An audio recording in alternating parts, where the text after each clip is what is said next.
Awesome. Hey, and on that note, this is Andrew, Pope Cerebus the First, coming at you with something I said I was going to do, which was a gallery of Wonder Woman J.Frison covers from the beginning to date. So, arguably, as 9-2 Crew guys pointed out the other day, or at least in the research they had done about DCB covers, that this was one of the higher sold or higher purchased. I don't know.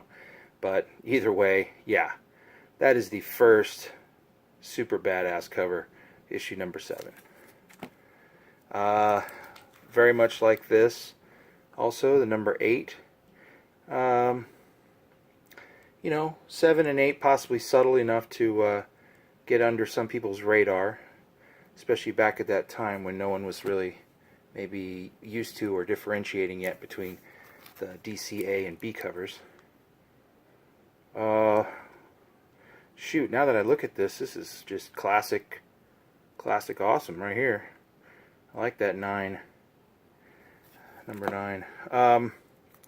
10 starts to give you some of those elements that you're used to with Wonder Woman, about the blocking bullets and just looking overly badass. This number 10 cover has all those elements.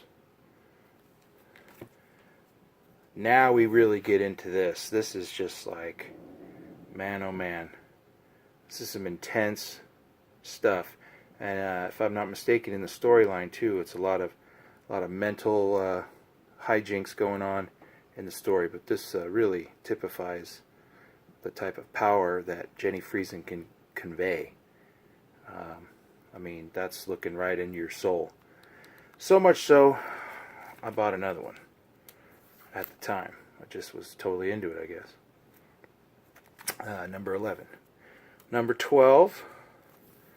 We're going to see that theme again with the little cloaked head. That's one of those things J.Frison added to some of the Red Sonja covers, and I want to say Devi and some of the other titles that you don't know. She's dropped some covers on a whole bunch of different titles. Somehow there's trying to work a horse into it too. That's number 13.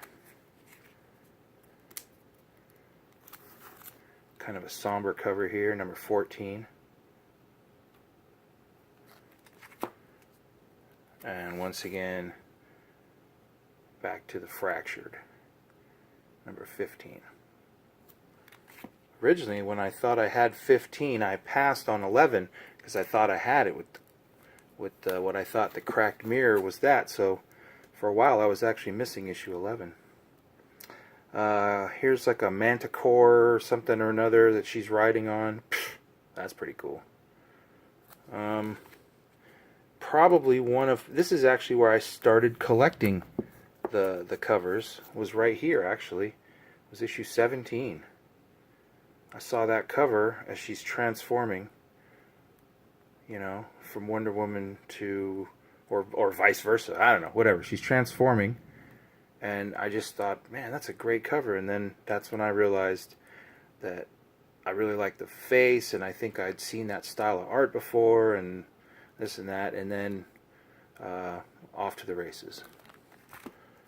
Like I said, liked that cover enough, I got it twice. Here is a cover that is very reminiscent of the actress Gal Gadot, the one who played Wonder Woman in the movie. But I'll tell you, I would really like to have a second copy of that too. I'd like to have a second copy or a third copy of all of these, but I'm trying to find them, and it's not easy.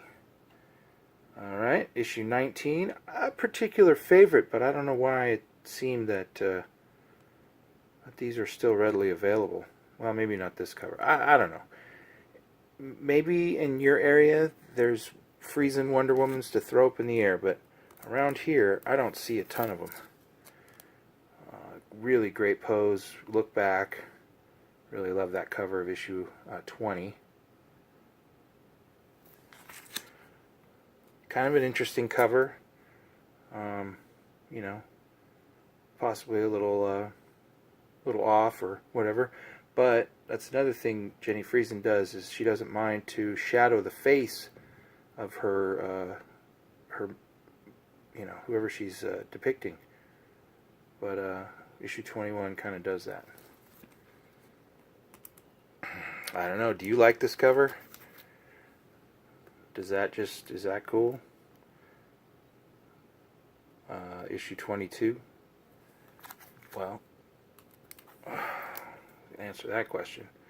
I got that one twice too. Really like this cover as well. Similar to that 17, but this one is just her freewheeling the lasso. But that's issue 23. Another subtle one that you really may or may not kind of get at first, but in the very background you see cheetah, and I think that is very cool. Issue 24. Also, some of these black covers, very tough to find without a bunch of spine ticks. And then, of course, yeah, this one here. I think the more people look at it, the more they realize, yep, that's the banger right there.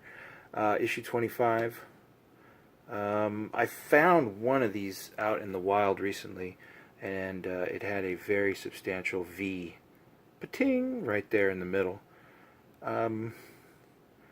I have a tough time buying a book with a big tick in the spine, regardless. So I passed on it, believe it or not. In the future, I'm sure VFs will still sell, but I'm still going to keep my eye out for a NM. Issue 26. You know, possibly a lull in the thing there.